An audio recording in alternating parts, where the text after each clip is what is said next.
is Nick Robbins. I'm a professor in practice for sustainable finance at the London School of Economics, and it's my delight to welcome you today for the launch of Just Nature, a new report that we published, looking particularly at how finance can support a just transition at the interface of climate and biodiversity.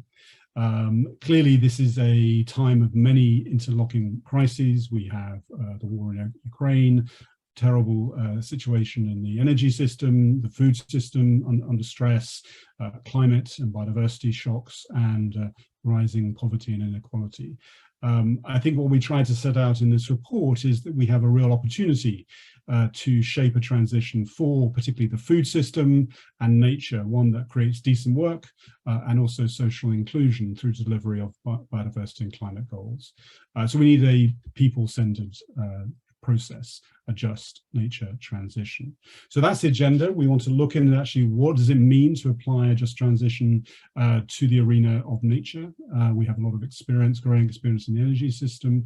And then we really want to focus on today about the how. What does it mean for different communities and stakeholders? And particularly, what does it mean for finance, for banks and investors, and how banks and investors can use their voice and also the way they allocate capital to promote a just nature transition. So it's fantastic to be with you all today, and we also have a great number of speakers who will be joining us. I'm delighted to introduce my colleague Sabrina Muller, who's the lead author of this report, and after we've just made these introductions, she'll be giving a brief introduction on the main features of the report, main conclusions, main recommendations. Then delighted to be joined by James Ritchie, who's the Assistant General Secretary of the International Union of Food Workers, who will be obviously exploring the implications of this agenda for workers and trade unions. Then we have Yann, who's the Global Lead for Social Impact at Nestlé, who obviously a major player in the food sector and has released a report on human rights and just transition. Then Angela Francis, who is the Director of Policy Solutions at WWF UK, clearly a major proponent of the nature positive economy, and then Alix Chosson, who's a senior ESG analyst at Candriam, a leading European asset manager and investor. So that's what we have before you, and we hope to have a really dynamic discussion. This event is being recorded. The recording will be made available by the LSE very soon after the event has finished. We also want it to be interactive, so please do use the Q&A function. Make questions as we go along. I'll try and take as many as possible. Please upvote those, and we hope that we can take as many of your questions as possible. And if we can't do them online, obviously we may try and get back to you afterwards. So without further ado, I'd like to ask you, Sabrina, if I may, to really set out the main features of the report and some of the key conclusions. Over to you.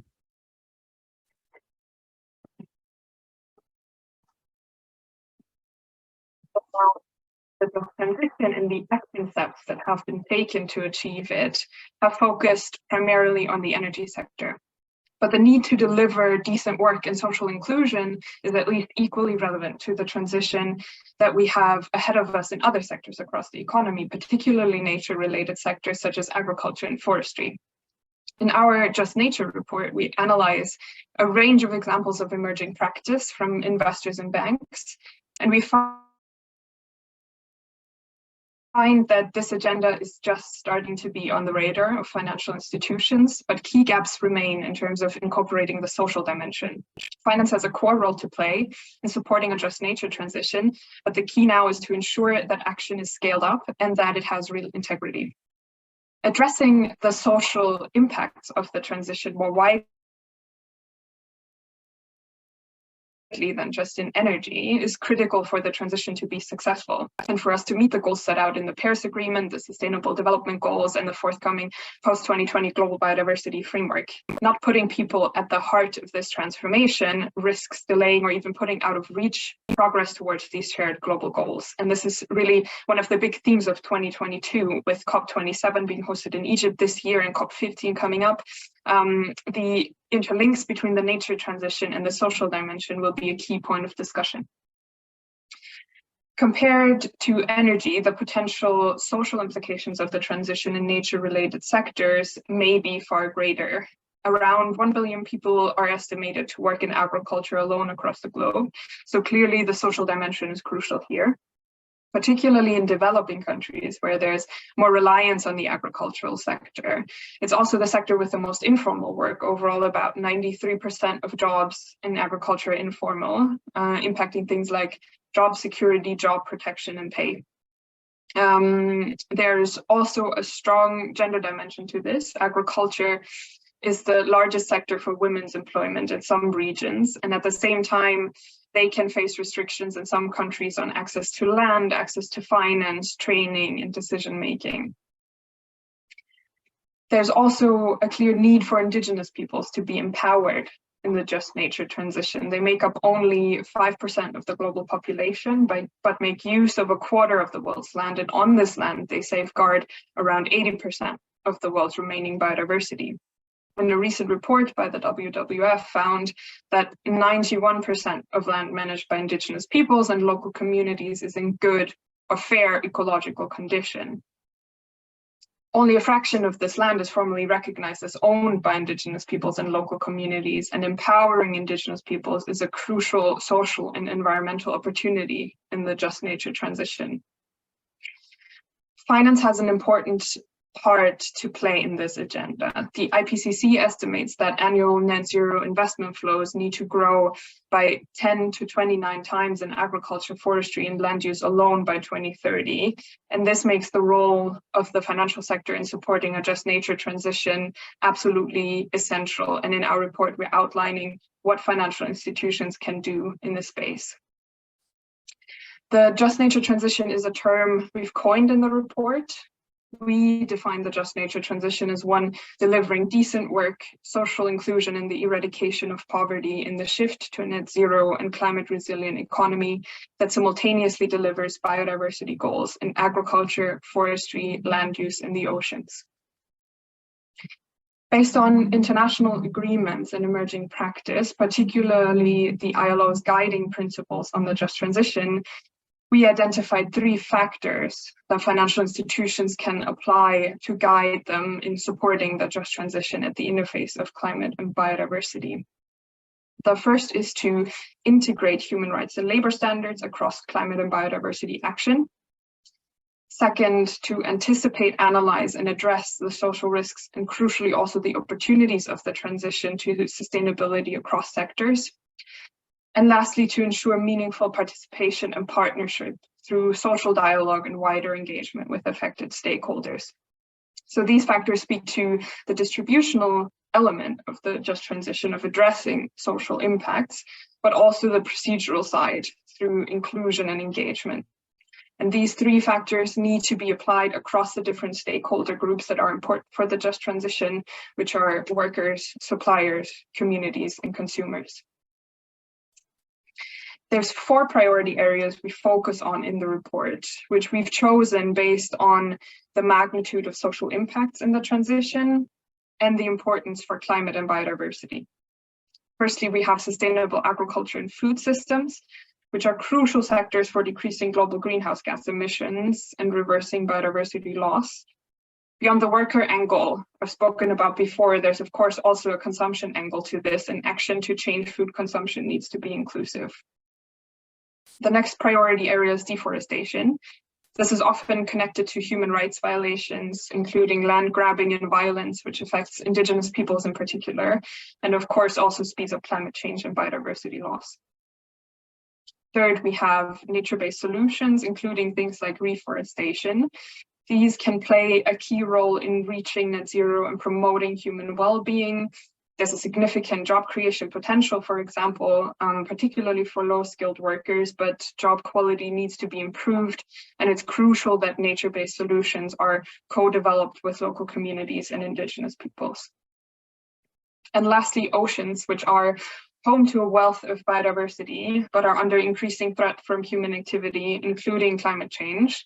There are also huge labor standard issues in the fishing sector, including forced and child labor, along with extremely poor health and safety standards. So there's significant potential to ensure jobs in the sector become decent employment opportunities. In the report, we highlight some of the key social risks and opportunities across these priority areas. For example, when we look at workers, research has estimated that the net zero transition in agriculture could mean the loss of 120 million jobs, but at the same time, it has been estimated that investments in ecosystem restoration provide 3.7 times as many jobs as oil and gas production investments, and overall a nature positive transition could create 395 million jobs by 2050. So there are key social risks, but also opportunities that need to be carefully managed. Now, what can the financial sector do in this space? Financial institutions have been increasing their efforts to support the just transition in the energy sector. For example, GFANZ, with its over 450 members and 130 trillion in assets under management, is including the just transition in transition plan guidance for financial institutions and companies. Banks and investors are also increasingly looking at biodiversity. So the integration of nature and social consideration really is the natural next step. We've looked across the levers of influence for financial institutions, which we define as strategy, so the internal plans and policies banks and investors set out. Then corporate engagement, so using your influence as an investor or lender to companies. Third, capital allocation, so which companies, financial products and projects financial institutions choose to invest in or lend to. And lastly, policy dialogue, so engaging with policymakers to build the policy environment that financial institutions need to scale up action. What we found is that across those four levers of influence in each of the four priority areas of sectors we looked at, there are already examples of initial practice from financial institutions. We're profiling over 20 examples across the report, finding that overall practices at initial stages and key gaps remain. Two of the more advanced examples I'll give a brief overview on now.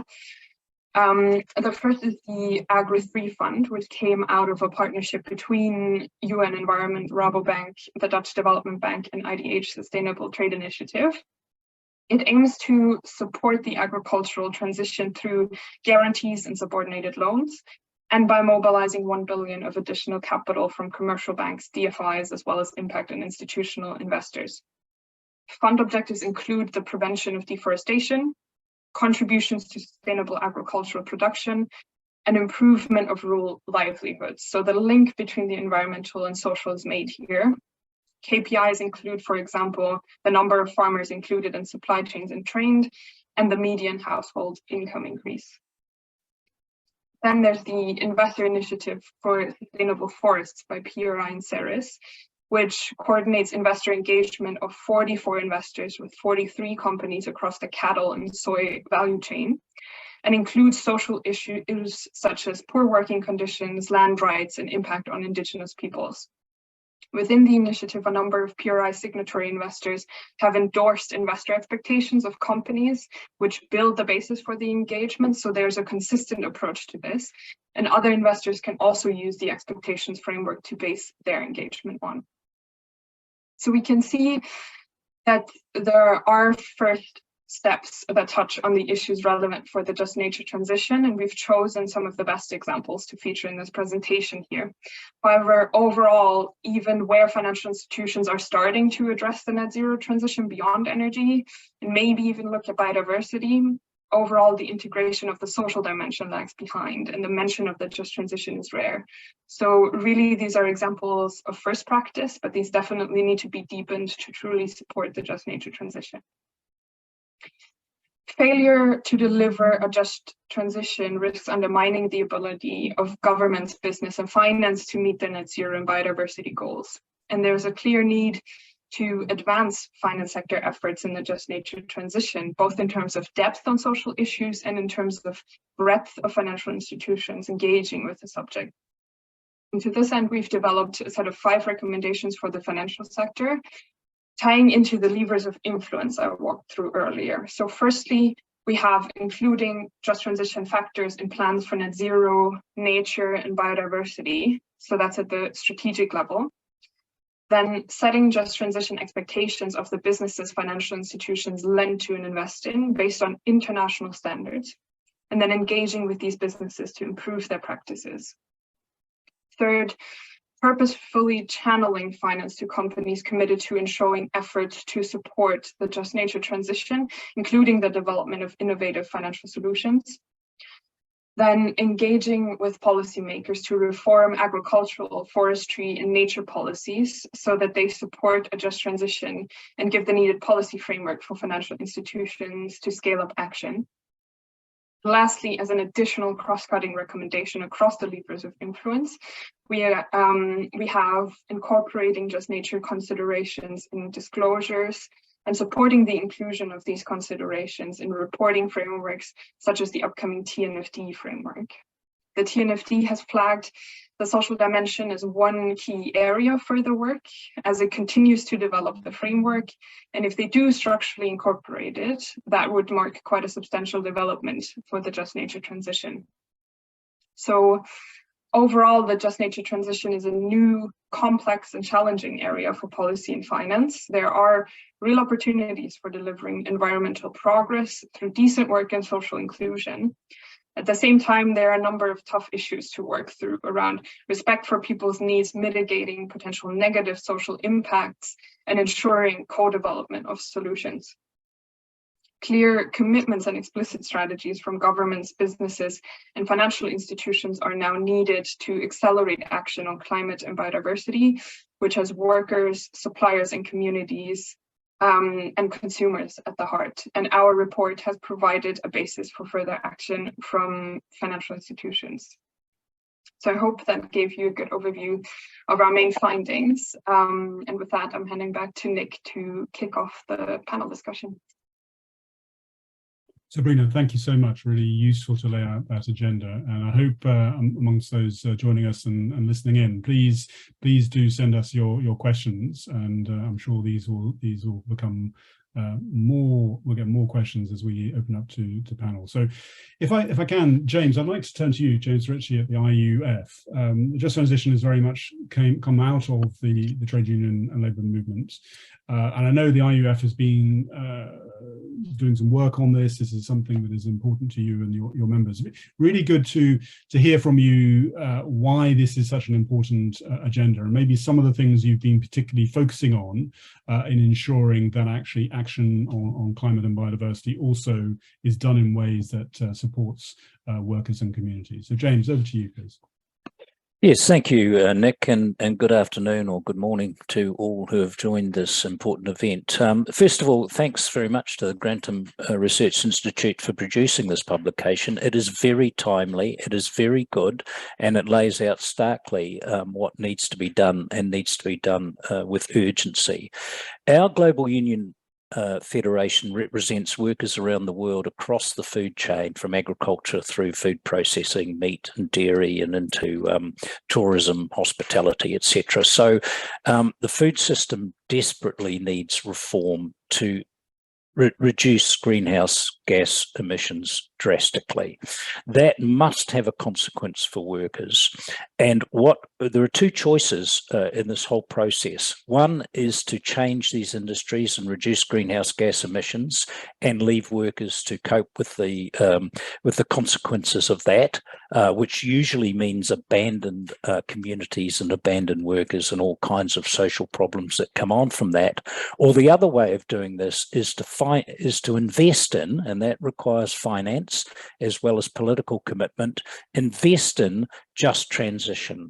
And what we mean by just transition is to build alternatives to the current ways of doing things, particularly in agriculture, particularly in livestock production, to reduce greenhouse gas emissions and make sure the workers who are involved in these in agriculture and the downstream industries have alternative jobs to go to. They develop alternative skills. They stay in the same industry, but they are able to employ skills, which means that their industry that they're working in becomes climate friendly instead of climate destructive. And this is a massive challenge to all of us that are involved in the world of work, involved in finance and involved in managing a transition. If I can just say how important it is, and it's so good to see this highlighted in the report, how important it is to have a rights-based approach to this and a social justice approach to this, not just because that's the right thing to do. Unless we protect people's rights, we will have an increasingly disastrous, authoritarian and unjust world that we live in. But we also need to do it because it is important that workers and small farmers and others in the food industry build confidence in this change. Because if they don't build confidence in this change, the change will be resisted. The change, if people think that the change means that they're going to be worse off, then they won't change, or they'll sabotage change, or they'll resist change. And there is plenty of people in the political world today who are willing to exploit the resistance to change, who are willing to say to people, this is run by elites, this is a conspiracy, this is not really a problem, they're just trying to sabotage your lifestyle. So we have to build trust, we have to build hope, and we have to educate, and then we have to negotiate the change. Workers must be empowered through freedom of association and collective bargaining to negotiate the change with employers and to negotiate the change with governments. So we welcome this report. It is absolutely critical that we move on this now, move beyond policy to action. And I think, Nick, that's enough from me for an opening remarks. Thank you. Well, thanks, James. I think you were going to say educate. You said two of those, but I think you picked up some of the things that we've been finding in our work over the last few years around just transition, which, as you say, is the right thing to do. Respecting rights, taking a social justice approach, it's necessary to build that confidence. And I think also for sort of businesses, for governments, for investors, it's a super smart thing to do, because you are building the basis and the foundation. So hopefully a much better and stronger economy. So thanks for that. We'll come back to you on many of those, and I'd like to drill down a little bit more into that focus you mentioned on livestock. But thanks very much, James. Yann, if I could come to you, the lead on social impact for Nestlé.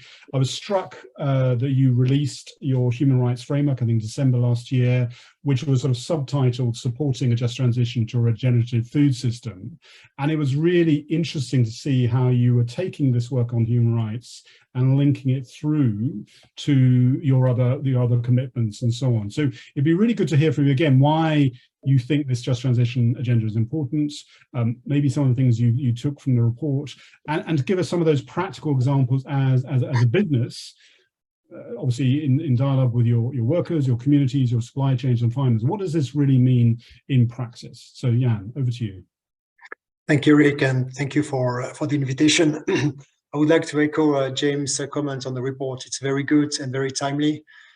We've been following different developments in that area in the last few months, from the Global Compact or Institute for Human Rights and Business, or others that are trying to kind of like navigate this discussion, like try to understand what a just transition means for the food and agricultural sector, but we are nowhere near to the discussions that are happening in other sectors, starting with the energy one.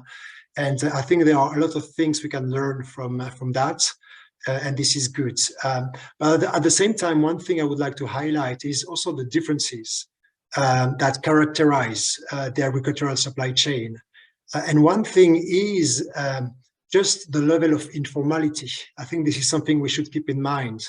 It's not actually the same sector as energy. A lot of farmers are actually like entrepreneurs by themselves.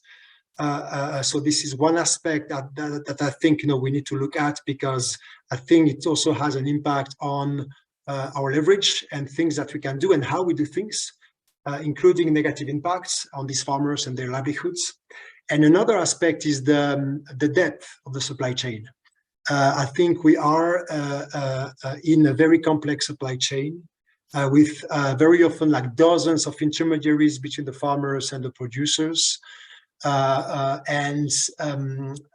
think this is also a factor that we need actually to take into account as we think about just transition and what that means for us as food sector actors. So just wanted to highlight this because I think it's a bit, I think it's reflected in the report, but maybe this is something that we could even like reflect a bit further on and dive into. And of course, this is important for us because if you look at it from a GHG emissions perspective, 95% of our emissions are related to Scope 3 emissions.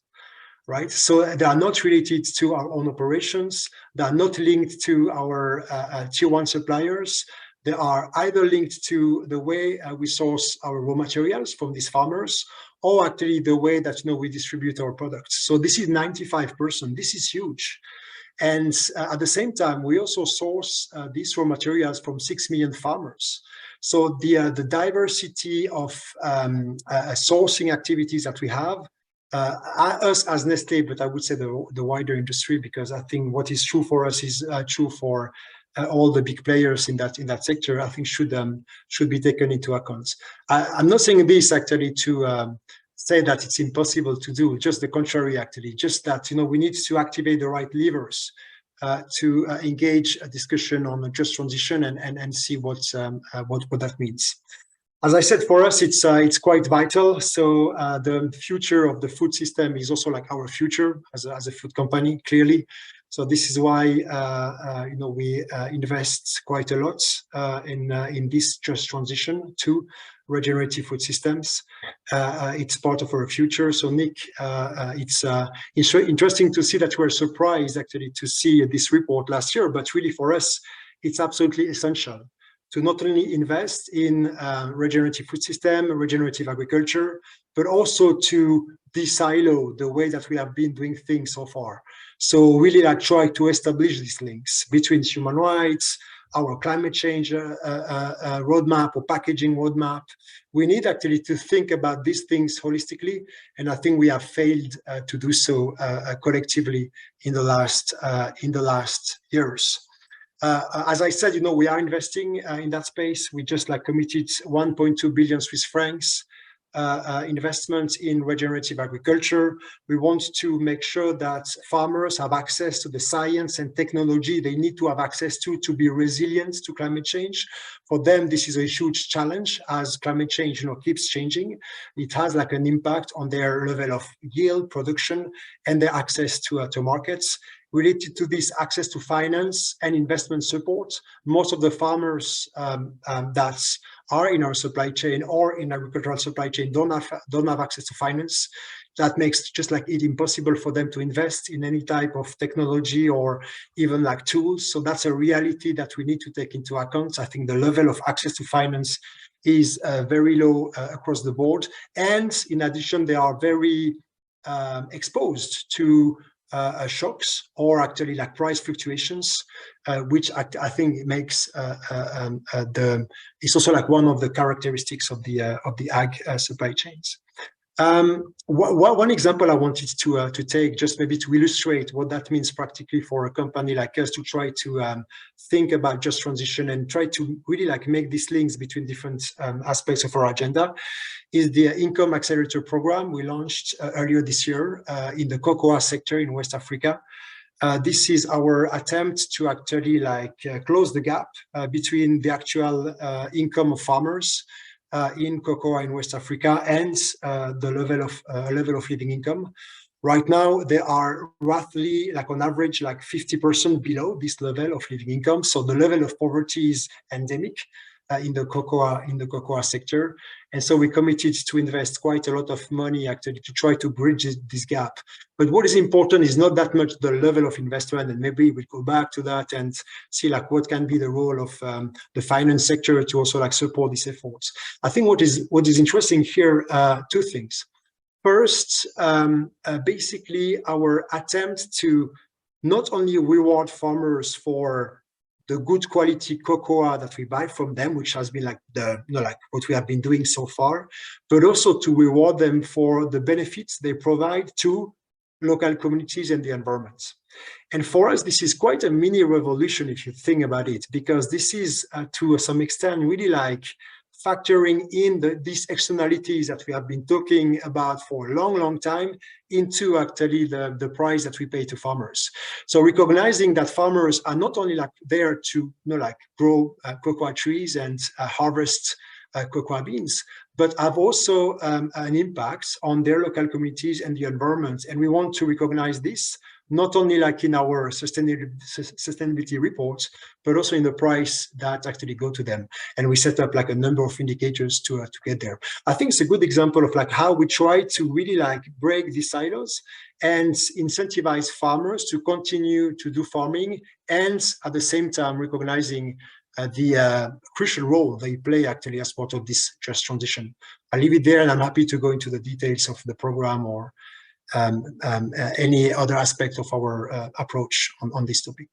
Thanks very much for those initial remarks, Yann. We will go into more detail. I really just want to pick on one of the things you said about the need to get out of these silos. And I think sometimes ESG, environmental social governance, sort of forces people to go into an environmental track or a social track and governance track. And I think the good thing about just transition is it forces us maybe to think about the interconnections between these agendas. So thanks for that. That's been one of the things I think we've been trying to do with this work on just transition. And as I was listening again, and I think when Sabrina opens, I think the informality, actually the scale of the human interactions in terms of workers or producers or farmers, I think one of the things we might want to come back in discussion is actually what does that mean for participation in the process? What does that mean for the dialogue and so on? When we're not thinking about, let's say, an energy system with a relatively small number of concentrated power stations, mines, and so on. So let's come back to that. Angela, I'd like to turn next to you. Clearly, WWF, major leading conservation organisation, a real champion of the nature positive economy. But it'd be really good to hear from you again why you see the social agenda, the just transition, as important for delivery of your goals, and maybe some of the sort of the policy levers and solutions, maybe in the finance sector, that you're seeing starting to emerge. So, Angela, over to you. Thank you. Thanks, Nick and Sabrina. Really delighted to be invited on this panel. It's such an important topic, as James and Yann have just said. I know that our sustainable finance team have fed into the report, and I mean, I think that just reflects the reality that sustainable finance organisations who are working in this space are getting to grips with the changes that we've just described that are going on in the real economy, and working out how they start to navigate these things. So for us, all of these agendas are intimately linked. There's no path to 1.5 degrees without nature, particularly without protecting our existing rainforests. And we absolutely can't limit the Earth's warming and bend the curve on biodiversity loss. If we don't do those things, we're not going to deliver the Sustainable Development Goals, which is linked to all our prosperity. So they're all linked for WWF. And I think that's interesting and important, because I think in a lot of conversations, adding nature or adding a fair and just transition are seen as extra complications that slow down net zero. A number of people commented that those social elements and the biodiversity elements are often lagging, and I think people are like, we've got enough to do, we're trying to do net zero, why are you adding more things? But for WWF, it's exactly the opposite. For us, thinking about nature and fairness first, and thinking about the same time, is in helping us ensure we avoid those false routes, and we actually get to net zero with quicker and with better outcomes, because we have faith, as described, trust in the system, and we actually get the right solutions. Because we waste a lot of time and send really confusing messages to investors and to businesses if we're promoting solutions to climate change that exacerbate nature loss, or promote solutions to climate change that are running us into protest and justice issues. So we think that failure to create trust and confidence and scalable markets is actually a problem for all of the net zero thing, even if you were just thinking about carbon. So examples that we all know, biofuels taking off that, or carbon offsets which compromise food production, or taxes which incentivize diesel cars and then give us worse air pollution. When you focus on just one metric, carbon, you end up ultimately getting wrong solutions. Similarly, on the fairness side, we referred to the food industry, but we've had a similar issues in the energy industry. So mining towns that became blighted for years and years and years with unemployment, because when we moved out of those industries, the citizens weren't supported. Similarly, on the other side, citizens currently facing enormous energy prices, the ones who are most able to get themselves out of that, huge price spike are the ones who are able to install solar panels, heat pumps, and insulation. They've literally insulated themselves from a price spike, but the poorest in the society can't do those things. And so how are we finding a way to make sure that the benefits of the transition get to everybody? So this is really, very centrally on WWF's agenda. For us, it's absolutely not a slogan, it's a real and critical issue. And I think as was highlighted in the conversation there, we're very conscious that just transition or equity issues are often used by those who want to frustrate and delay and sow discord around our net zero journey, and give the impact on the poorest as a reason not to do anything. And that's a really bad rationale for raising issues, but it's still the right issue to raise, and it's up to the environment sector and those of us who want to argue for a transition to a nature positive and net zero economy, that we have the solutions that get the benefits to the people who need them most. So we can give the jobs, the retraining, the savings, the less congested streets, the access to green space, the better health outcomes and well-being all come from our solutions, and we need to make sure we show how those get to people. So very much in the spirit of James's introduction, it's about not preventing change, but preparing people, supporting people and businesses through that change. So WWF has done quite a lot of work in thinking about this, particularly in relation to the triple challenge, which is where we do most of our work. So how do we get food, climate mitigation and nature restoration from a finite amount of land and or sea? Land is where we're seeing most of the conflict issues coming up. And it's got to be done fairly or it won't be done at all. And we've looked at aspects of justice. I won't go through all of those now, but just to say that in relation to international justice, I think there's a particular urgent work to make sure that the things we need to do are not borne by nations that have contributed least to it. So where we now need to preserve and restore habitats and expand carbon sinks, that does not just fall to the countries who were the last to the party in terms of taking down all their forests and moving to a very, very industrial form of agriculture. It's up to everybody. And that requires us to reward stewardship of global commons, and it requires us to share technology and support the poorest communities so they can get to a green economy and they adapt. And it's about the global effort to move sustainable agriculture and plant-based diets. So we do those things as a shared endeavour. And I think for us, local communities are working with local communities is one of the ways we safeguard that we get the balance right. So if you're working with local communities and you're including those local communities, it is very unlikely you inadvertently are going to reduce food security or you are going to imperil livelihoods and workers, because those people are part of your solution creation. So it's part of the way of doing it right. And we've done huge collaborative studies on this, and Sabrina referred to one at the top. So the last point I was just going to leave you on was, in terms of indigenous peoples and local communities, the lands that they hold are incredibly significant for the changes we need to make. But up to 25% of those are under huge development pressure. And so how do we empower and work with communities to make sure that the solutions that we need to take forward don't compromise of the areas that we need to protect as we further restore other areas that have been degraded. So I'll stop there, but yes, very much supportive of Grantham Institute having this conversation and doing this work, so important, and totally agree that food has been sort of the Cinderella topic, and it's time that we accelerate it, not least because it's one of the most complicated things to address, and so we need to get to work on it now. We can't leave it to the end. Thanks so much, Angela. And I think you picked on some of these political economy elements about how, and I think one of the things we found as well, people saying, actually, well, we shouldn't really be talking about the social dimension. We shouldn't be talking about just transition. It makes things too complicated, and really we should just push ahead with sort of top-down climate and nature policies. And I think, like you, I share the views that that would be both unjust but also highly ineffective. So I think the need for this sort of carefully designed integrated approach is important. So a few people have been talking about the need for money, access to finance. That was one of Yann's themes. James was talking about investment.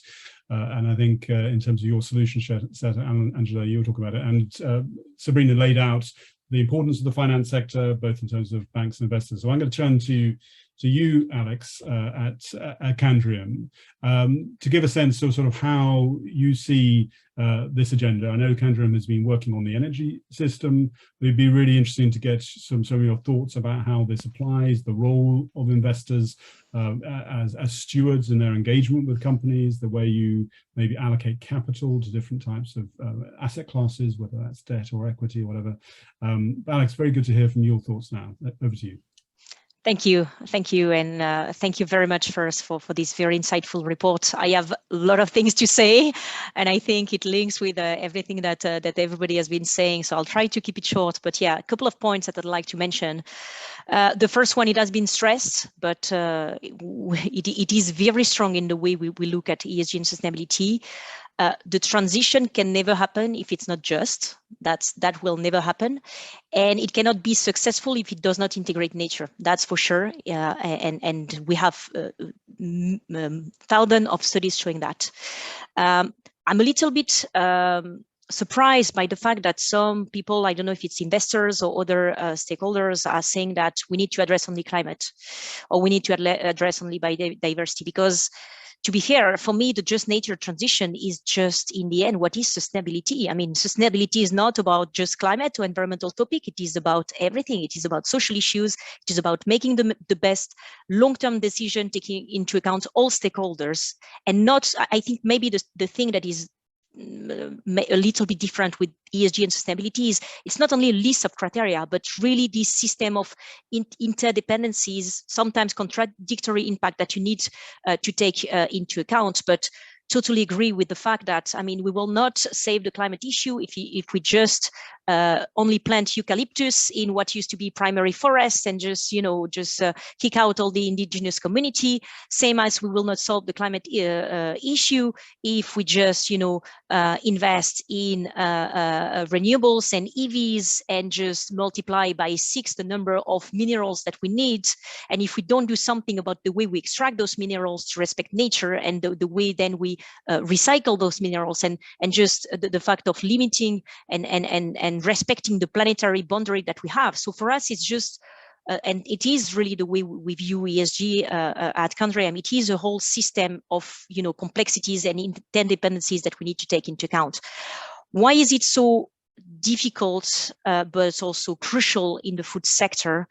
Well, it has been said, it is a sector that is absolutely critical for environmental and social issues on this planet. The difficulties as investor in understanding the impacts and trying to mitigate those impacts and trying to, integrate environmental and social issues is that a lot of it is about supply chain, and supply chain is probably in the ESG investing one of the most difficult issue to assess. It is also difficult for companies themselves, as it was mentioned by Yann, given the number of suppliers they have to work with, and all the characteristic, obviously, of the food sector, informal, seasonal as well, a lot of migrant workers, and focused mostly in low to middle income countries, but also in developed countries. I mean, we all have an issue with farmers get remunerated in developed countries. So it's a matter that is important for everybody. So it's a tremendous task that will require also a huge change in the way the value is redistributed within the value chain between all stakeholders, investors included. And we think a lot in silos. We think a lot, okay, it's very difficult to combine environmental and economic. It's very difficult to combine social and economic. So now let's combine, environmental, social, and economic. So obviously it's a tremendous task. But it is also an opportunity that I see to try not to work too much in silos, and especially between different players that are very key. And I mean the private and the public sector. We cannot do anything as investor if we don't have the support of government. Government will be at the center of the just nature transition, or there will be no just nature transition. And I was very interested when reading your report that a lot of the very good examples that you highlight are actually private and public partnership. And I think that's a very, very good way to address this issue. And it's probably the one that yield the most kind of benefits in a way. One thing that is very important is the just transition, the just nature transition is also a transition that needs to happen in a timely and orderly manner. If we wait, the one that will suffer most of the impact will be the most vulnerable population, because, you know, sometimes when we talk with companies, they can say, yeah, you know, but just transition, we need to slow down because it will have a lot of impact on our employees. Right, we need to prepare for all those impacts, but it does not mean we need to do nothing. And the last point that I think was very important in your report, and that is really at the key of what we do and how we want to integrate this issue, is around transparency. We can do nothing as investors if we don't get the right level of transparency. And there are obviously a lot of challenges, as I mentioned, about supply chain and getting information on supply chain. There is a huge shift in the ESG investment world in terms of the data we collect, and especially having, you know, global corporate data and moving to asset-based data. So this is something we're trying to do, you know, building models that will look at really the asset location and then assess what are the impact of this asset, of this operation to the local biodiversity, indigenous community, the local water supply. A lot of issues. If we want to tackle that and if we want to integrate that in the right way, we need this kind of local way of thinking and integrating all those very complex issues. There is no very easy framework for the just nature transition, neither for the just transition, nor for the transition itself. I think it's all something that we need to define. And what I like as well in your report is the fact that we need to have all stakeholders at the table. This is something that does not happen often, but here we really need investors, government, corporates, all the suppliers, employee representative, everybody at the table if you want to make right now the right decision that really yield the best benefits for everybody. Very good. Well, we have some of the stakeholders at this virtual digital table, so that's good. And thanks, Alix, for bringing the point about governments and policy reform. I think, again, we have a lot of perverse signals being sent by agricultural policy and other forms of policy, and also we have major sort of policy gaps and so on. So I think that maybe that's something we can come and touch on later about, again, the policy reforms we need to see, the public finance we need to see, and again, what can different groups represented here, what can they do about that? One of the things I hear sometimes is still companies saying that they're not being engaged by their investors on climate or nature or just transitions. I don't know if there are any, before we move on, maybe, are there particular companies who are affected by this biodiversity in nature? Are you starting to engage with the companies you hold and you own on these types of agenda points? Yeah, I guess it's for me. Yeah, I mean, we've been, engagement is at the very, very heart of our ESG strategy. So for us, this is also the way we try to create positive change, is really by talking with company and setting very clear our expectations and then trying to make things improve on the ground. I think on the just transition has been in the debate for quite some time, to be fair.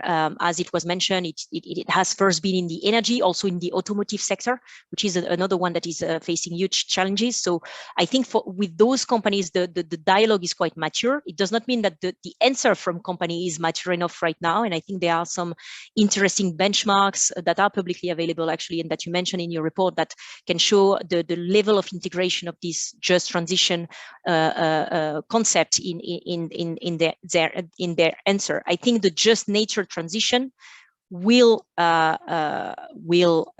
develop.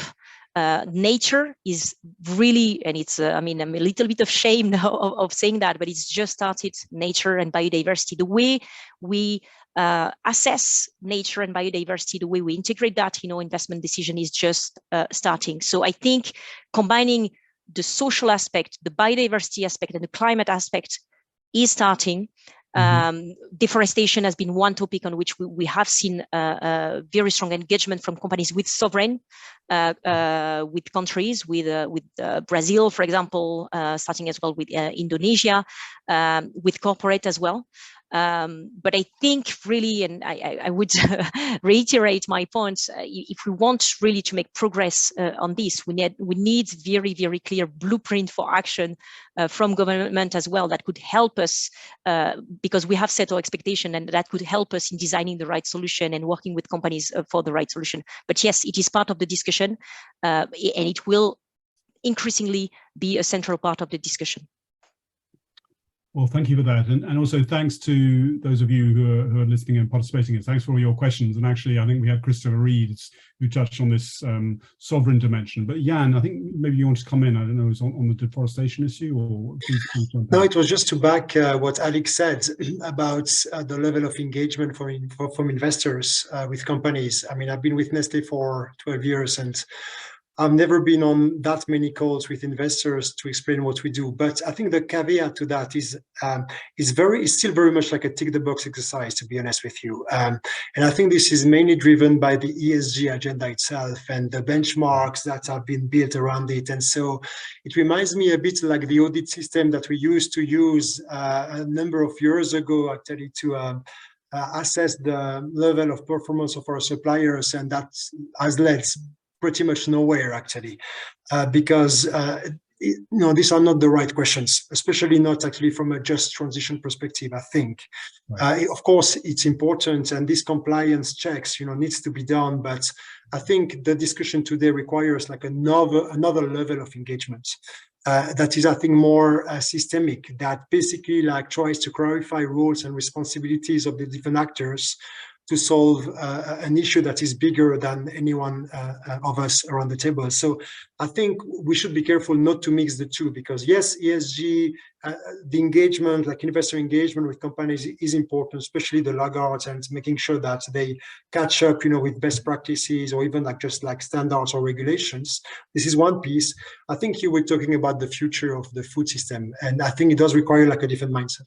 I just want to add this. Thanks, Yann. Thanks so much. So I think a fantastic set of remarks that we've had, and I see your hand, Andrea. Thanks so much. My only problem is we may be agreeing too much. I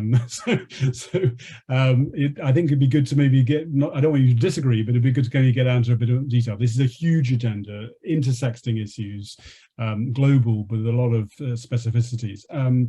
I wanted to maybe drill down in some particular examples so we can really unpack what this means. But Angela, did you want to jump in? I was just going to jump in on that kind of ESG to kind of wider systemic point, because I think we're on a journey, and I think a lot of institutions are waking up, and I'll refer to some of the groups that WF is involved in as we chat. But it feels like a little bit like kind of going back to basics. Like, I think banks thought they understood what they were investing in, and now they're suddenly finding, with climate change and biodiversity risks not being a reputational thing they need to manage, but it's an operational, fundamental thing to, is this business going to be still here? Is this business I'm backing thinking about the issues that will be fundamental to their operational survival?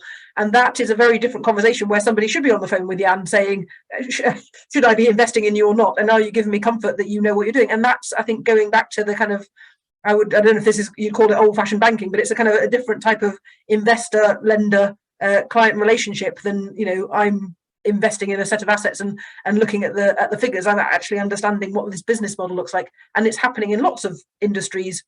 I think in food, maybe some of the banking sector was slightly complacent, that if they had done their energy intensive things, they weren't understanding that food, because it wasn't appearing in that same kind of category of steel and energy, it was actually something that needed a lot of attention. So we might be seeing that kind of transition, and a few more phone calls being made in the next few years, I hope. Very good. So maybe just to sort of focus the discussion a little bit, I mean, we've looked in the report that Sabrina outlined as sort of four big areas, and maybe sort of spend a few moments on agriculture, not a small subject in itself. And Yann, you were talking a lot about farmers. I think James, you were talking about sort of farm workers in a sense. And it'd be good to maybe to drill down on that, and then bring yourself, Alix, in about your expectations, and obviously Andrea as well. But maybe James, to you, sort of what are the sort of key challenges you see about realizing the just transition, your word? And again, are there sort of steps forward, maybe in terms of agreements or negotiations with companies or governments, that sort of gives you hope that these could be the seeds of something broader? But particularly on that, maybe that sort of farm work, agriculture work area, what are the sort of the big challenges, and maybe some of the things you're seeing which sort of give you a bit of hope? Yes, thanks, Nick. There are by the way, there are lots of contradictions in the finance system and the way incentives work, but maybe we come back to that a bit later. But generally, in terms of agriculture and downstream processing, we've been focusing our work where we think the most danger is at the moment, and where the most gains are to be made, and that is in intensive livestock farming. So it's responsible for a great deal of the emissions in agriculture. And I want to separate out a little bit dairy from meat here, if I can. We've been engaging with a number of the major dairy companies, including Nestlé, of course, which is partially a dairy company as well as being many, many other things. And with Nestlé, we're about to move into an employment working group with Nestlé to look at the employment consequences of the sustainability path that Nestlé is embarking on.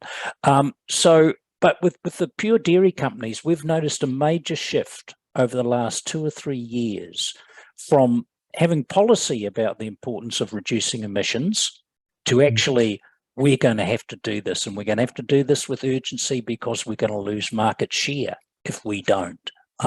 So there are some market drivers of this, which is good, but there are the consequences around just transition for both farmers, farm workers, but of course process workers as well. So we're starting to negotiate or begin a program with a couple of the dairy companies, the major dairy companies around the world, of education and training for skills for new jobs. And some of the things we're thinking about is that what if there are skills developed amongst workers where they are able to go from the company, from factory, if you like, to on farm, because we can play around with energy on factory and reduce emissions, but it's on farm where the real gains are going to be made. What if we have flexible workers who are skilled to learn about reducing emissions? And how about, what does the industry mean if we translate some of the work across from normal process work to building skills in terms of climate skills? And within our affiliated unions, let's develop the skills of people who want to become shop stewards on the climate, on environment, on biodiversity, and let's build the skills to negotiate with employers, so that we sit down with employers and we say, what is your plan to reduce emissions over the next 5-10 years? If you don't have a plan, we want to be part of implementing that plan. If you do have a plan, we want to be part of evaluation and monitoring, and we want to build in just transition into that plan. So dairy, a little bit simpler. Meat, much more difficult. We have a lot of the world's meat is produced in concentrated animal feeding operations. We grow food which people can eat to feed animals, and then we eat the animals. That's extremely inefficient for energy. It's extremely destructive of the planet. Hundreds of thousands of jobs around the world depend on this model.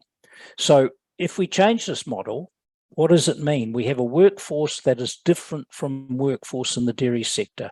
We have a workforce that is largely migrant and vulnerable, large numbers of women workers as well, who employers, quite frankly, see as disposable. If we have to shut this plant and change our business, then these migrant workers can go back to wherever they came from, or we'll just abandon them in the communities. The same as the coal mining communities, the same as what's happened in the past in the north of England and the Rust Belt of the United States. We must avoid this outcome. So that's where a lot of our thinking is going, is how we engage the meat companies to really plan a different model of production. That means mixed farming. It means grazing. It means reducing the reliance on confined animal feeding operations and growing food to feed animals, etc. And the nature-based solutions as opposed to the concentrated animal feeding operations. So very briefly, this is what we're turning our minds to. Building the skills to negotiate, and that of course means that that the companies have to have these change financed, and in government policy must support these changes. There are so many perverse subsidies in the food system. There are so many subsidies for destructive and climate-emitting methods of production, and that the incentives have to change to nature-based solutions, and so government has to set the framework for that. Financial institutions have to also support that, and employers and workers and their communities have to negotiate this change. Great, thanks, James. And it's really interesting to hear you as someone who's representing people, many workers in this, talking about actually the need to transform this process, which, as you say, could affect the lives of hundreds of thousands of people. Yann, if I could come to you, I think you touched on cocoa as one example, working with farmers and investing in cocoa farmers in West Africa. I mean, it'd be interesting to maybe hear about other examples that bring to life either the opportunities or some of the sort of tensions and challenges of justice, maybe picking up some of the themes that James has said. And then I'd welcome comments for you, Angela and Alix. Yann, over to you. So one aspect that the report highlights very well is the issue of deforestation. And for us, it is like a big challenge, especially like in specific categories like palm oil, for example. A couple of years back, we made a firm commitment to go for 100% deforestation raw materials by 2020, and we're still not there. We're still actually struggling with it. And the main reason is because of the small-scale farmers.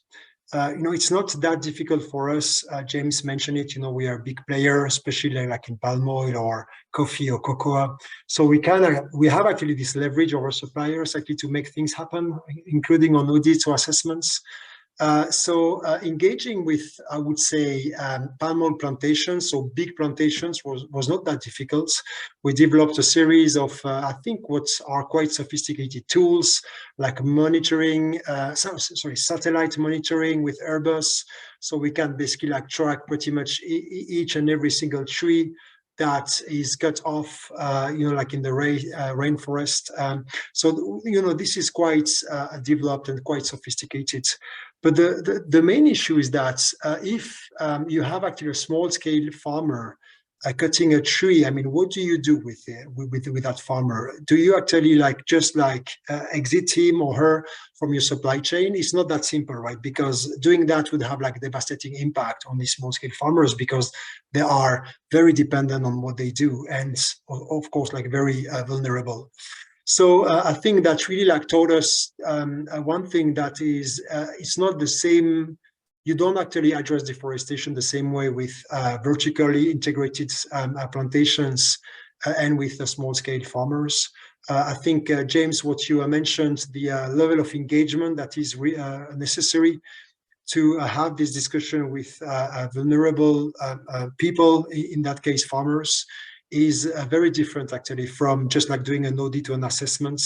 It does require also like alternative solutions, because very often the main reason why these farmers deforest is because they want to, or they need actually to earn more money, because they have very specific needs, that palm oil is there actually to fill these needs. And if they cannot actually grow their plantation, they will go bankrupt. So, I mean, it's all about, we need to rethink, of course, the food system. We also need to rethink farm economics and how it works. What are the logics? What are the rules that basically make farming profitable? What are, I guess, so it also relates to what I was saying before in terms of like access to credit, access to markets, but really also like the price of the commodities. And I will just add one example here, Nick, if I may. You mentioned cocoa before, and I mentioned the Income Accelerator program we launched earlier this year. We had two options basically, like to really like increase significantly the income of farmers. One was price intervention, so you increase the price. The other was actually like financial incentives. We decided to go for the latter, because if you actually like intervene on the prices, you will favor bigger farmers. Well, the more volumes you produce, if you increase the price, the more money you will make. we decided actually to go for financial incentives. And this is the same financial incentive for all the farmers, because we think it's more inclusive, it's more fair, it's fairer, it's more just. Actually, each farmer actually get the same financial incentive as an incentive to go into agroforestry, to actually like implement good agricultural practices. And so it's much more redistributive in that sense than price interventions. So it leads actually to very interesting discussions when you think about that. So what is the most inclusive way actually to change things? In that case, clearly like cash incentives or financial incentives were much more interesting for what we wanted to achieve. Can I jump in, Nick? Please do. I was going to come to you, and then Alix. So you next. I was just going to say, I mean, not disagreeing with people in the room, but probably disagreeing with a voice that isn't in the room, is that I think in food we can talk about all the things we need to do to make the system work for sustainable agriculture, but we are still having a battle with an unsustainable agriculture, which is still lobbying very hard to keep its place in the system. And I think we're going to see that at COP, and we're going to see that around CBD, that it's really hard to get things that we know we need to move away from off the system. So Yann just mentioned there, there's various different metrics, but we are failing so far in things like green taxonomies and things to do, basic things even with energy. With food, we haven't even defined what good food farming system is and a bad food and farming system is, and that's urgent work, and it's going to be really quite difficult work because of the vested interests and the lobbying power of some of the big actors who don't yet want to change. And I think one of the things I'd refer to here is a report that we did with 91 a couple of years ago, which was called No One Left Behind. And one of the things they looked at was how investors need to get over the system of looking at, for example, carbon intensity as a mechanism for measuring what is good or what's on a net zero path.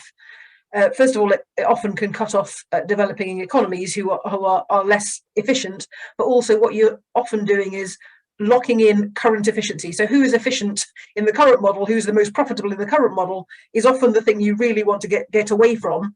Very, very intensive meat and dairy can look carbon efficient or relatively carbon efficient, but actually it's relying on really industrial, short-lived, poor welfare systems, and relying on a mass high meat diet, which is where we need to move away from. So I think those things are sort of sitting behind, and there's not universal agreement. It's not just the measures. There's that battle to have that we need to move to regenerative agriculture. And so one of the examples that we often talk about is in the developing world, who are often put up as the empathetic face of not having any environmental standards for food, is because it will be so difficult for developing farmers. Actually, those are the farmers who can most probably take advantage of a agroecological system. So the work that we did in a report that was looking at the SDGs showed how you get environmental social outcomes that deliver the SDGs, and picking on agroecology, how do you deliver less hunger? And for a lot of smallholder farmers, they're delivering subsistence farming with a small amount of excess, which is sold into markets. And for those communities who can show with the evidence that from wider studies, and particular example I've got here in some work we did in Zambia, that working with 6,500 farmers over 5 years, agroecological techniques for them led to higher yields and higher incomes than conventional farming, were more accessible for women in those systems, because conventional agricultural support often bypasses women altogether. So those systems actually work for them. They can be integrated into things that are also adaptation systems, so they're more drought resistant.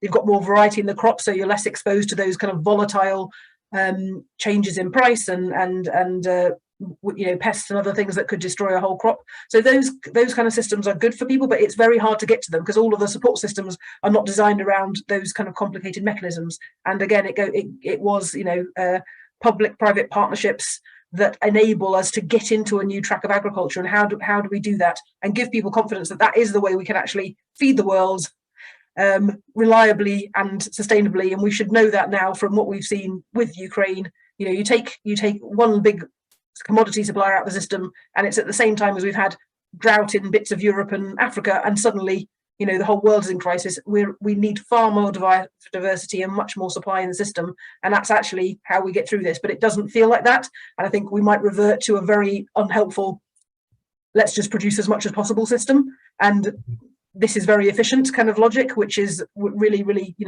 know, completely the wrong direction for where we need to be going. Very good, thanks. Alix, we've got lots of questions, not surprising, about finance, particularly about sort of different types of funds. I think this question of sort of public-private partnerships, the sovereign dimension, because obviously governments issue debt, which investors issue by on behalf of all your clients. It'd be good to get maybe some of your thoughts about some of these sort of financial tools and mechanisms, and where you see real potential to deal with some of the challenges we've had. And then I think we've got about 15 minutes left. Thanks for the questions. But I think we got a very good question about sort of a timeline for action from Diksha Pandey, but I think we'll come back to this policy piece because that will come up that. So maybe get a little bit more from you, Alix, just about sort of different financing strategies you see as being helpful here. Yeah, I guess it's the key question, right? I think, well, first thing, I work for an asset manager, so it's not a bank. So obviously we have things that we can do. We invest mostly in large companies that are listed. And we have things that we cannot do. So for example, all the loans and all the innovation around, you know, loans to small farmers and all that is more banking question. And and in insurance as well. There are a lot of innovative products that can be developed. So maybe looking at my industry, asset management, so investors, I think the first thing really that I mentioned is around having the right tools. Before wanting to have the right products and innovative products, you need to have the right tools and the right data and the right integration of these data. What Yann mentioned about, you know, having satellite kind of data, we are trying to get that as well. As I mentioned, we are trying to have asset level data, so trying to locate particular assets and then look at exactly what are the impacts on the local biodiversity ecosystems, on indigenous communities. And I can assure you that when you have this level of data and you can say, hey, by the way, this project is located in an area that is key for the migration of those species, and there is an indigenous community next to it. So what do you do about that? I can assure you that the discussion with the corporate is not the same as when you just ask, do you have a biodiversity policy, or how do you take into account indigenous people? So I think there is really a revolution happening in terms of data. It's at corporate level, but it's also in the investment space. So I think this probably will help the discussion. I think in terms of engagement is always the first step. So we've talked about that. Engagement really brings you first more transparency and at least set common expectations to companies. So I mentioned the one with sovereign, which as you can imagine, is not an easy one, especially when you want to talk, you know, about deforestation and how to reduce or stop deforestation in some countries that rely heavily on deforestation at the moment. It's not an easy task, but at least showing that we are trillions of dollars of investment that actually have this kind of expectation and are expecting this in order to be kind of favor, you know, a capital allocation policy or debt allocation policy. I think it's already the first step before then going, you know, in the discussion about, okay, what are you doing about that? And okay, how are you progressing and how can we help you progressing? So I think there is also engagement is very helpful. It is at the beginning, as I mentioned, it's really around transparency at the moment, and I'm sure we'll move then towards more kind of practices improvement. And about innovation of financial products, I'm convinced, as I said, that on this particular topic, we need really private and public sector to work hand in hand. I mean, and we need, it's true, we need the private sector to up its game in nature-based, for example, financing. It's more or less 50-50 in the financing of climate. It's only 10 private and 90 public in the financing of nature. And for that, we need as well a clearer direction and regulation from government in order to, for example, make a price on ecosystem services, enabling to finance ecosystem services, enabling to finance projects with local communities that can then implement those ecosystemic services. So we need all that to develop. So I think for me, then you will have the products, you know, you will have, you know, the innovation around, I don't know, sustainability. There will be some just transition bonds, for example, that will come. There will be some innovation around loans, around the banking services as well. But it will be done in the right way if we get at the good setting, the good regulation, the good support from government, the good kind of association of private and public actors, and then the good metrics as well. I mean, when we look at the social bonds market, for example, a lot of the social metric that we get are, you know, number of beneficiaries. I mean, as an impact, the number of beneficiaries, okay, what is the beneficiary? What is the benefit? What is the social impact? What is the environmental impact? So all that need to develop. But I think for me, the first step is really having the right kind of framework, blueprint for action from government, and then working hand in hand, private and public, to put that in place.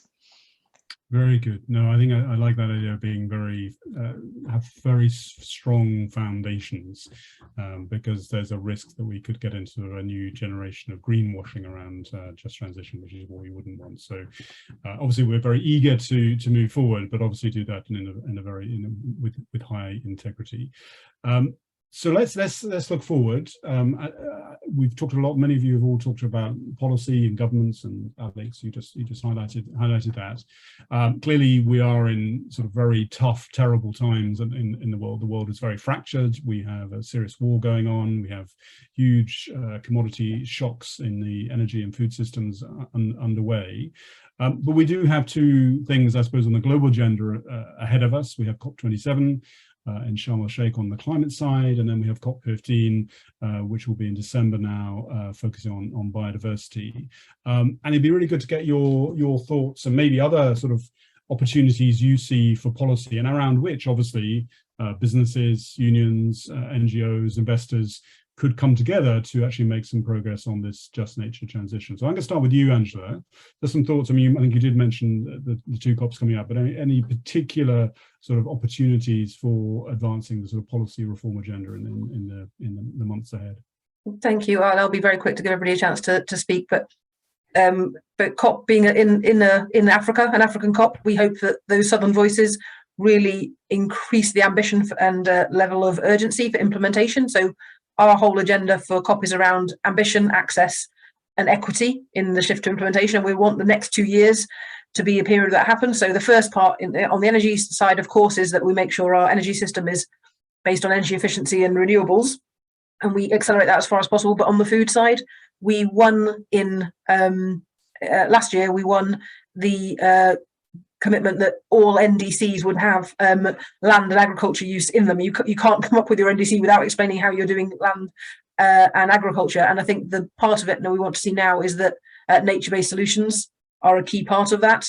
So how we have other sectors, food, waste, urban and coastal communities, are talking about nature-based solutions as part of their delivery, and we make sure we get that at the front end of our delivery. I'll stop there. Okay, great. Sabrina, I'm going to want to bring you in. You authored this report as well. I mean, again, just think about some of the things you see as particular opportunities. You touched on the TNFD, but maybe there are others in the sort of policy area, again, which people could cohere around, converge around in the months ahead. So, Sabrina, any particular thoughts? Can't hear you. Can you hear me now? Yes, fantastic. Okay, cool. So yeah, TNFD is of course a key one, with some countries moving towards making TCFD mandatory. TNFD is kind of a next step that would make sense as well. But in terms of something else that I think hasn't gotten a lot of airtime yet, is transition plans. So as we all agree, there's a lot of interlinks between climate, biodiversity, and social, and we can't get to net zero without taking into account biodiversity and social. So transition plans that are also starting to become mandatory for both financial institutions and real economy companies they just won't cut it if they only incorporate climate. They need to be more holistic than that. So I think that's a key policy lever that can really make a difference. Very, very good. And if I can give an advert to our next report, is calling Making Transition Plans Just. It's always good to look forward to the next one. So transition plans, Yann, maybe to you, and also your policy themes. I mean, again, you're a global player. You have your ambitions, but I think, as you've made clear, you can only do this with others as well. So maybe some of the highlights you see in terms of maybe the COPs or other sort of policy points and external points. Well, yeah, for us, farming is really like a top priority. I mean, Africa is a home of small-scale farming, so we're really going to try to build coalitions there to see what we can do, especially like in the African context. Mm-hmm. But one thing I wanted to share with this audience, I was with one of the COP organizers actually today, and he mentioned something that I found interesting also in the context of this discussion. He said, there is a lot of suspicion from the presidency and the ones organizing COP around the concept of just transition, because it's connoted as coming from the north or from the west, and I'm not sure that's also like everybody understands exactly what is behind, and maybe it does require like a bit of like definition from us. And I think, Nick, you challenged us before actually the live session to be very practical, and I think we need to be very practical going forward, because it's true that there are like different definitions of like just transition. I mean, are we talking about just transition to zero net or to regenerative food systems? What exactly is behind? And I think it will be like a big discussion at the next COP, so looking forward to it. Yeah, I think that's very. I mean, the interactions I've had certainly with the Egyptian presidency is actually that just transition is a key issue, but very much seen through I suppose, Middle East African lens rather than necessarily a sort of a European lens, as it seems. So it might be a sort of slightly different focus in terms of just transition. But I think you're right. Thanks for that. James, your thoughts about how we move ahead on some of the agenda. What are the critical touch points, maybe at the international level? Okay, well, first of all, I don't think it's very helpful that the COP's being hosted by a country with an appalling human rights record. That, of course, they're going to have difficulty with just transition. Also, it will be a little bit controversial here, if I may. We have an economic system at the moment which is based on driving down costs to increase profit. So at the same time, we cannot continue to drive down labour costs all the time through mechanisms like outsourcing and increasing precarious work, which mean that people are obstacles are put in people's way for them accessing their rights. If we're going to have decent work, if we're going to have just transition, workers have to be able to access their rights to freedom of association and enter into collective bargaining. And at the moment, we have an economic model that drives obstacles in their place and drives down costs. We have a real problem of corporate greed, with companies setting profit targets of up to 20% per annum in food companies, and that's just contradicts everything that we're trying to do with just transition. We have companies entering into share buybacks to hold their share price up, and all of the normal corporate greedy stuff that happens at the moment, which is in complete contradiction to just transition. So I think we have to face up to the elephant in the room, that the way that the current capitalist system works is in contravention to having a just transition. I think that's a subject for not just another discussion, but maybe sort of a bigger event going into that. But we're talking about a transformation agenda, and also that sort of search for profit. And companies who are doing that are saying they're doing that because of their shareholders. So if I can turn to you at Alix. You are a responsible investor. Obviously, you're taking some of these things very seriously. I mean, how do you balance or try and reconcile these potentially competing objectives of returns and profit and just transition, and some of the things you want to see going ahead? So, Alix, over to you. I think it's a topic for another hour of discussion, probably. So yeah, how to balance the current way the financial capitalist system has been built with all the sustainability imperatives that we have. I think. Yeah, I mean, what James said is totally right. And I think we are a lot of investors to share that. The modern agriculture model that is based on producing the largest amount of food at the lower price is just going to drive us to the end, meaning the actual end. It is not sustainable.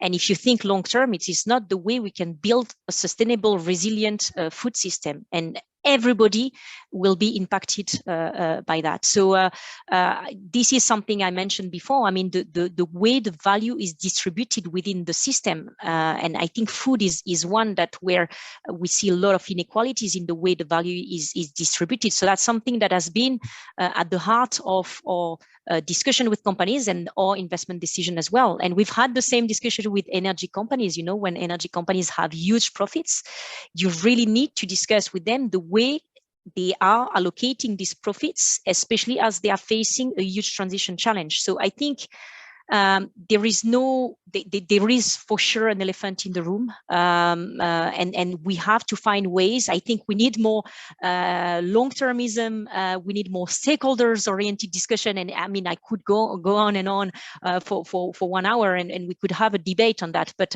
it's through ESG investing. You know, it's not about just putting some new metrics and then deciding about, okay, who is best and who is worst. It's not about that at all. It's about redefining the way we view value. It's about redefining the way we create value on the long term. And I mean, we have been, as an ESG investor, we have been focusing on that, and our clients are expecting us to focus on this, and they want us to focus on long-term value creation for everybody and for all the stakeholders that are not detrimental to environmental and social objectives. Unfortunately, not everybody in finance and in the banking sector is doing that, but we are sure this is the right way to go, or we will go nowhere. And it's coming back to, I mean, the transition will be just, it will integrate economic, environmental and social aspects, or it won't be.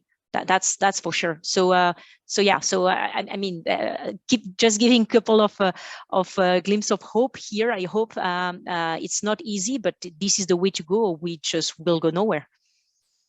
Well, thank you, Alix. I always feel very sorry about the poor elephant who's in the room, and why we're picking on this lovely example of biodiversity. But I think we're right. So, I mean, what I get from this actually is probably 2 years ago we couldn't have had this discussion. I think actually a discussion which is linking climate change, biodiversity, human rights, social justice. That is something which is new and special. And I think there are lots of tensions about the overall economic and financial system we have, about governance, about public finance, and particularly about the needs of developing countries in the global south.